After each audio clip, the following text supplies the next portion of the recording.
সমাজে কিছু কুসংস্কার অনেকেই মনে করে থাকেন রাত্রিবেলা গাছ কাটা ঠিক না বা গাছের পাতা ছিঁড়া ঠিক না, নখ কাটা বা চুল কাটা, কোনো কিছু কর্তন করা, অনেক মানুষ এটাকে অশুভ মনে করে থাকেন যে রাত্রিবেলা গাছ কাটা যাবে না, গাছের পাতা ছিঁড়া যাবে না, চুল কাটা যাবে না, নখ কাটা যাবে না, চিরুনি করা যাবে না, ঘর ঝাড়ু দেওয়া যাবে না, বাহিরে ঘরের পানি বা এ জাতীয় আবর্জনা বাহিরে ফেলা যাবে না।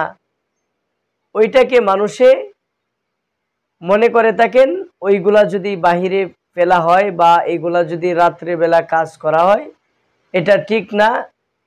এই কাজগুলা হচ্ছে কুসংস্কার। সমাজে ওই কাজগুলা অনেককেই করতে দেখা যায়।